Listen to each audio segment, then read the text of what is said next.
break up with you. Fans backfire on Noah Lyles' proud stand behind Jamaican girlfriend Junelle Bromfield. Recently, Noah Lyles wished his girlfriend Jamaican athlete Junelle Bromfield through a Twitter post. In it, he also highlighted the immense hatred towards her from her own nation. This received backlash from the fans. They were quick to retaliate against him and claimed that he had only himself to blame on this matter. In a recent interview, Lyles claimed that Bromfield gives him a lot of inside information about the happenings in the Jamaican national team. Many labeled her a traitor for this. I just want to say how incredibly proud I am of my GF and give her the flowers she deserves now. She has been through so much in her life that I could never imagine fighting through. Beyond that, she is a survivor, 2x Olympian, Olympic medalists, multi-world championship. Now, the comments on the post blamed Lyles as he shared a private conversation between them to the whole world. One such fan said, "I'm not a fan of either one of y'all, but to be fair, she was just chilling and you started talking about things she tell you in private on podcast. Your mouth is the reason she was trending on Twitter for the whole 2 weeks of the Olympics." Many other reactions had the same sentiment. Noah Lyles' post is attracting a lot of comments criticizing him. One fan tweeted, "No way she doesn't break up with you for this post."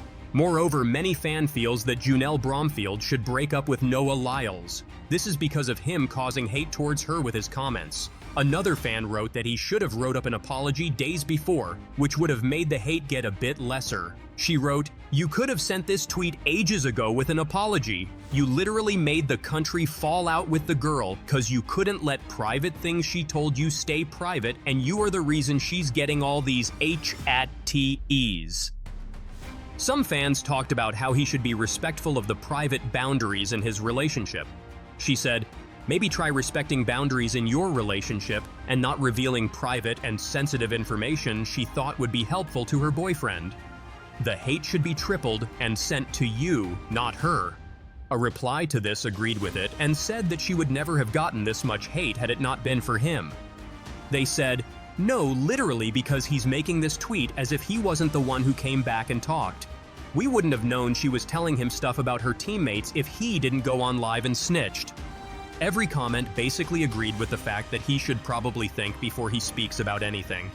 "Bro, all this is really your fault. She was practically unknown to most Jamaicans until you made known what you guys been talking about, thus resulting in the masses not being pleased and finding that unacceptable. Just keep your mouth to yourself next time," said one. It's interesting to see where Lyles' comments lead to. Will it really lead to separation between him and Bromfield like the comments are suggesting? For now, there are no indications to this. Noah Lyles has always been in the news. Despite his heroics on the track, there are numerous instances of him not being liked by fans. The most famous of these is the NBA controversy. This was when he ridiculed them for using the World Champions tag for their title winners. Basketball fans and players both trolled him on this. They even went as far as rooting against him in Paris. Obviously, it had no effect whatsoever, as he ended up winning the gold medal. Olympian Noah Lyles may be the fastest man in the world, but with his girlfriend, Jamaican athlete Junelle Bromfield, he took his time. The couple met in 2017 through social media, and after months of talking, they met up in person. However, things didn't go quite as well during their first date, and the two decided to stay friends rather than pursue anything more. "Whenever I get in a relationship, I'm very serious," Lyles explained during an interview on the Fast Lane Lifestyle podcast. After that failed first date, the pair remained in touch. In 2022, Lyles decided to give romance another shot and asked her out again. Since then, they've become inseparable. "We're going to grow old together, and it's going to be forever," he remarked on the Fast Lane Lifestyle podcast. As of now, they're not only living together in Florida, but they also trained for the Olympics with one another. Although they keep things professional on the track, they have plenty of public displays of affection on social media. In April 2024, Bromfield even shared the latest romantic gesture from Lyles, a car. She posted a video of Lyles unveiling a brand new Hyundai Genesis on Instagram with the caption, "First car. Paperwork took so long my excitement ran out. Thank you, baby."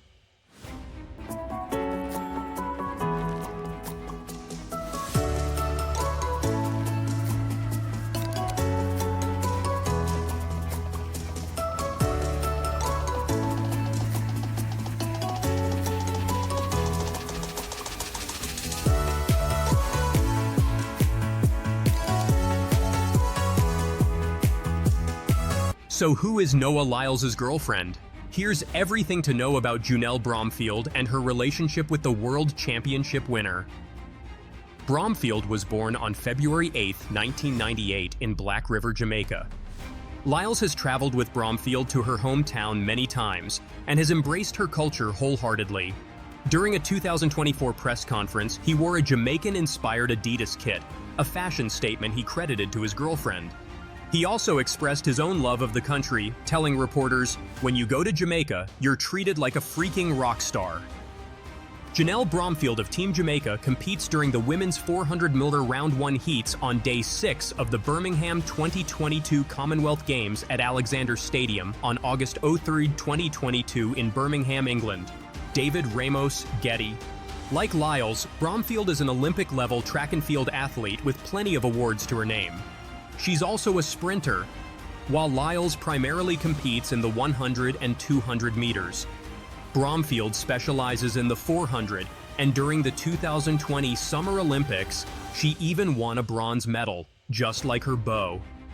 The couple will also have a chance to compete alongside each other at the 2024 Summer Games in Paris. Lyles will be competing in the men's 100 meters and 200 meters, while Bromfield will be representing Jamaica in the women's 400 meter relay and the women's 400 meters. After Bromfield secured her spot on the Olympic team, Lyles was quick to congratulate her on X, formerly known as Twitter, writing, "That's what I'm talking about. Junelle Bromfield is going to the Olympics in the 400 meters." Track's biggest power couple is going on 2 years together. The pair, who started dating in summer of 2022, went Instagram official a few months later in December. Bromfield accompanied Lyles to the USATF Night of Legends celebration, where he took home the Male Athlete of the Year award. The next day, both shared images of their red carpet date night on social media.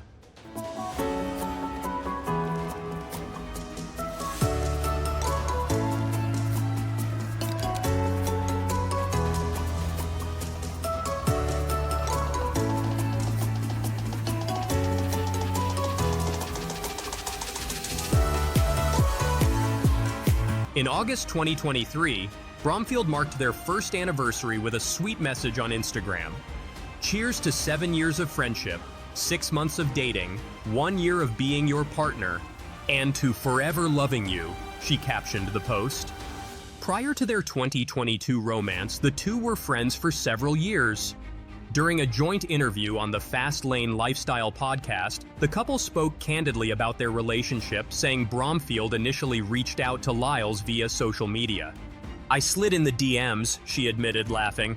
"In 2017, she slides in my DMs and we started chit-chatting a little," Lyles then shared, adding that at first, he was very defensive and had his guard up.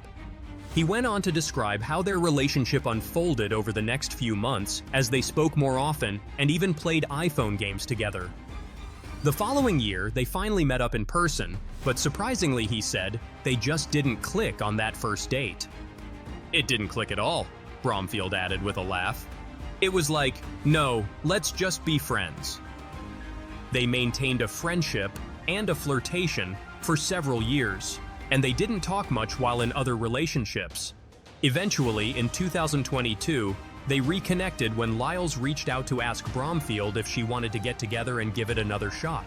For their second date, nearly 5 years after they first met, the pair went out for sushi, where Lyles taught her how to use chopsticks.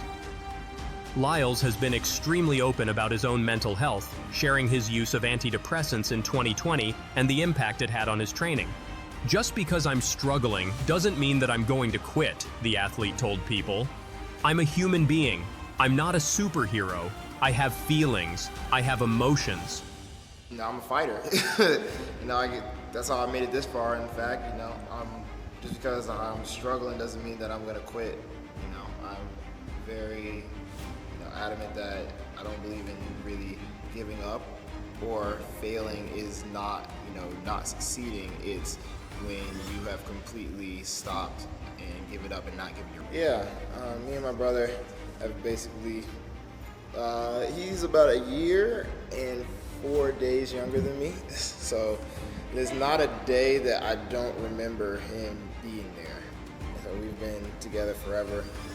And we, went on this journey of making the Olympic team together. We were planning to go and make it in 2016. I got fourth. Unfortunately, he got injured in that year. And then we came into 2021, and he only made it to the semifinals, and I was able to make the team this time.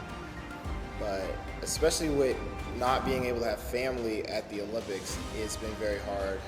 I was just on the phone with my mom as I was rushing to get ready to come over here, and she has at least called me like 3 times a day, which is only one more than she normally calls me. But the fact that I'm in a 13-hour time difference means that she's calling me more in less time. And I'm just like, you must really miss me for somebody who keeps calling me. And she's like, I do miss you. And I'm just like, Mom, we've been apart for like months before. We did go through COVID. It's like, yeah, but you didn't win a medal from that time. And I was just like, yeah, that's true. So I know that, I miss sharing moments with them, especially right now, which is probably one of the bigger moments of my life. And I know they miss me too. So it's definitely something that you want to share a moment like this, have somebody to attach to, and be like, we did this, we've been through the journey together, and it sucks that they're not here.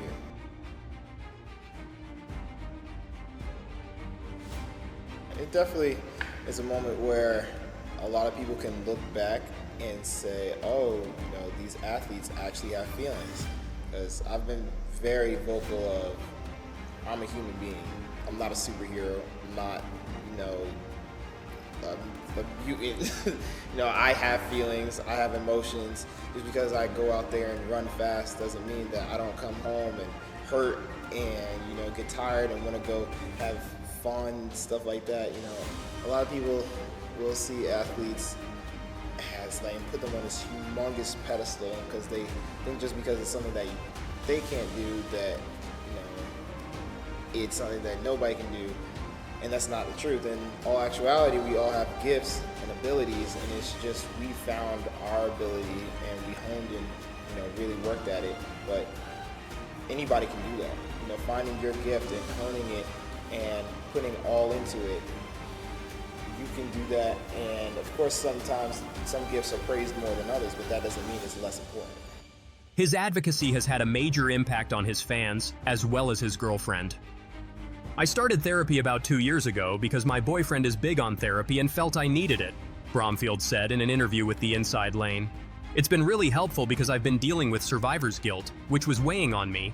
Now, I feel like I can live my life fully and enjoy every moment because life is short.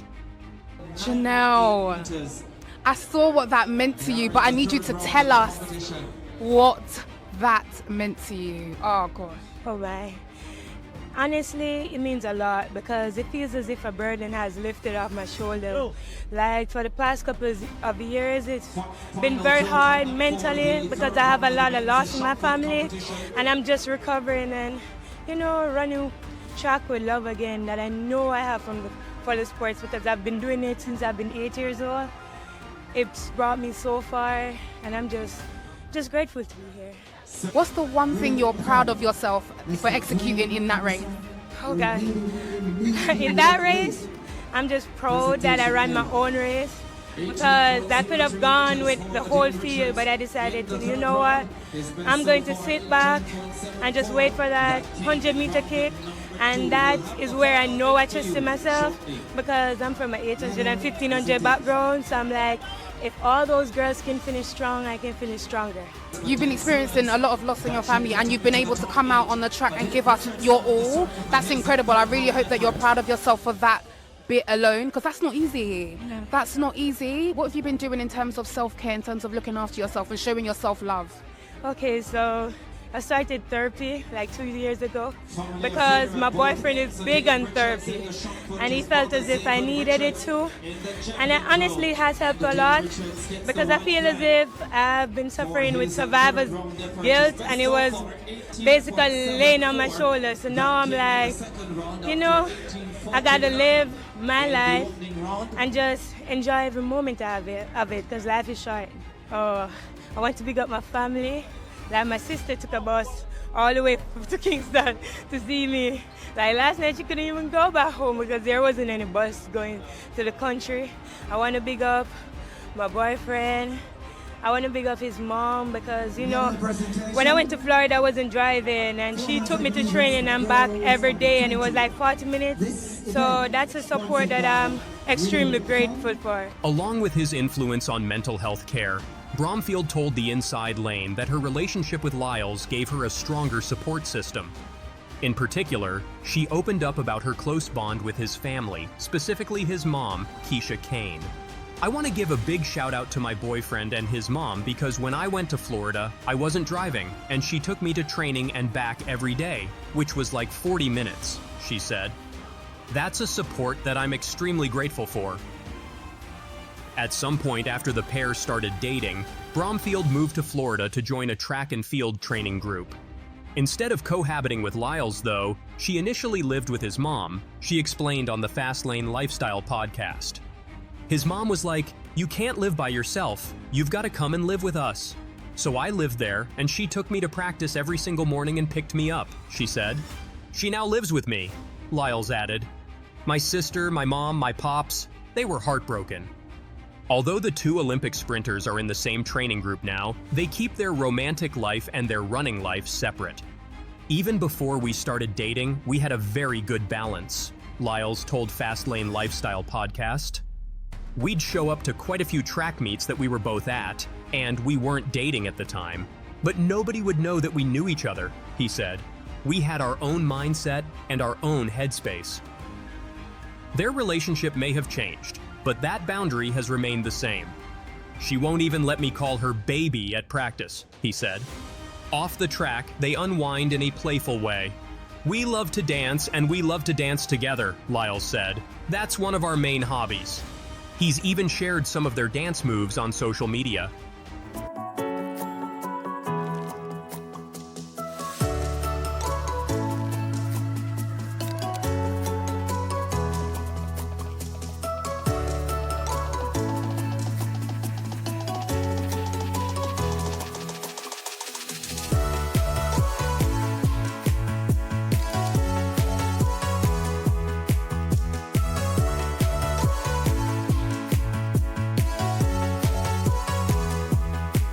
During an interview on the Inside Track podcast, Lyles spoke about his strong relationship with Bromfield.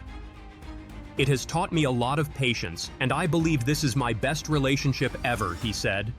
The athlete went on to say that they prioritize good communication as a couple, particularly since they have different needs. He explained that while he prefers to talk about conflicts right away, Bromfield typically needs some time and space to clear her head. Although they've learned to adapt to one another, they also accept one another for exactly who they are. When we became friends, I told him that I liked him because of his brutal honesty, Bromfield said on the Fast Lane Lifestyle podcast. That's what drew me to him. As for Lyles, being understood and accepted for his blunt honesty was what sealed the deal. Hearing stuff like that, I was like, oh my gosh, I need this woman in my life, he said. I already liked you, but that's a solidified answer of like, okay, we're going to grow old together, and it's going to be forever, and it's going to be constant, he shared. Hearing things like that is like, yeah, I'd want a woman like that to raise my kids. From Sportsmax.tv now, welcome to Jamaica. Thank you. First question, you're all kitted out in Jamaican colors. Talk to me about that. How big is the Jamaican influence on you? So, my girlfriend, Junelle Bromfield, she saw the kit on the Adidas website probably about 2-3 weeks ago, and she was like, oh, we all got to get the kit because she's gonna be here, and my pops is probably gonna come down with her during Olympic trials, just to have somebody close by. And she's like, we all got to have our kits, and she's like, well, we should go down and matching gear. So I got mine, and since she doesn't like the media, she's not here, so you can't see her physically, but she also has hers. We're going to be, doing a podcast with Asafa today, so we're going to be wearing matching. You'll be able to see it there. Second question for you. This is your second time here competing at the Raceway Grand Prix, right? Yeah. Give me a sense of the difference between competing here in Jamaica and competing at home in terms of the energy that you get. I'd say, especially in the U.S., you have to pick and choose your places where you're going to run at. If you go to Eugene, Oregon, of course, they're going to turn out a good crowd for Prefontaine and for U.S. championships. But they're mostly a distance involved love. Of course, they love all the events, but really distance. I'll go to New York, but all the other cities, it's like you might get something good, you might not. It's a very coin flip unless it's the Olympics. When you go to Jamaica, tell everybody you're treated like a freaking rock star. Like it's nothing that you're gonna get anywhere else. Like all of a sudden people know who you are and they're giving favors for you and just like they act like you're freaking Will Smith or something. And I'm like, goodness gracious. I came here, me and Junelle were here, last year in October, late October, and we were just here for 3 days. And I went to the hotel and, once they figured out who I was, and it was like, oh, no, you can't stay in that room. You got to stay in this room. I'm just like, it's just 3 days. It's like, no, you got to stay here. I'm just like, oh, wow. Like I'm not used to that treatment. Next question? Yes, Brian? Noah, the talk about world records, it's high in the air. It's your friend getting into the conversation. Do you still get up daily and say, hey, I'm going to break a world record today, or when it comes, it comes?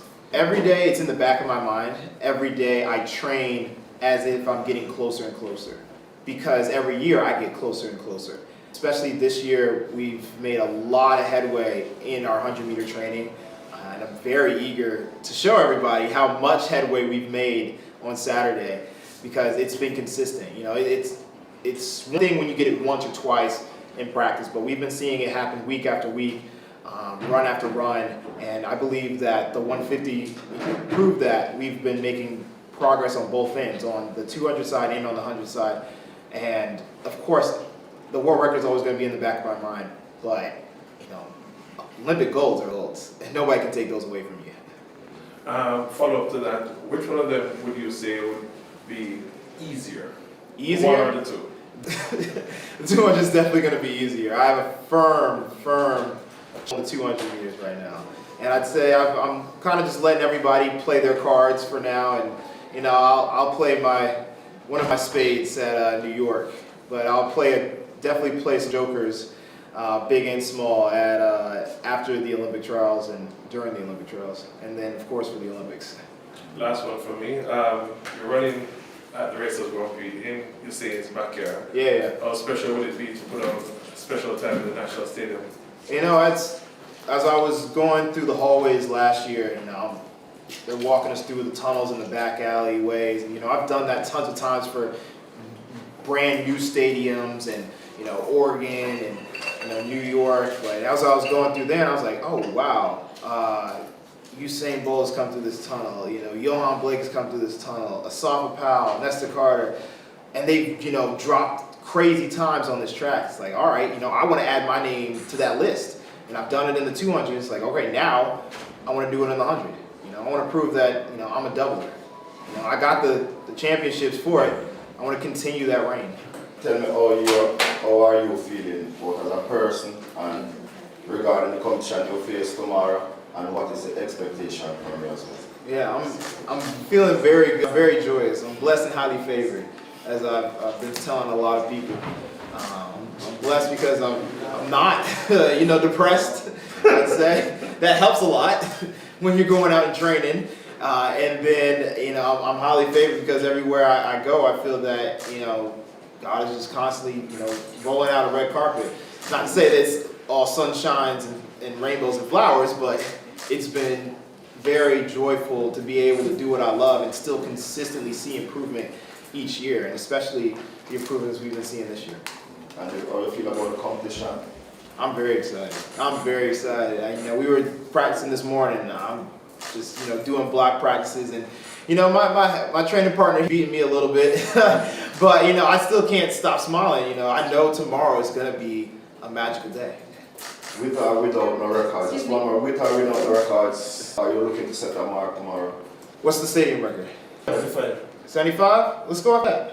Why not? Shoot for the stars. Welcome back to Jamaica. Thank you. Seeing you all over the world. And something you said a while ago about depression, and that in two years ago you were depressed. What happened then, and what has come to make you, and what you have to say to people? How do you get overcome it, and move on to great heights like you have? Yeah, I'm not going to say that it's an easy thing to get over depression at all. Catching it early is the greatest thing that you can do. And then once you catch it, you know, making sure that you're getting as much help as possible. The longer you let it fester, the worse it can become until it gets to a point where it's irreversible. Of course, that can take quite a few years to get to, but if you ignore it for too long, that will be your situation. And, you know, for me, it was catching it quick. And being able to catch it quick meant that I could, you know, get on my antidepressant medication and then come off of it, you know, a few months down the line. You know, I wasn't on it for longer than a year. And thankfully, I was able to say, okay, let's now get back to that energetic person that I am. And keeping family and who I want in my circle very close to me was extremely important as well. And it helped me get back faster and faster. Okay, good.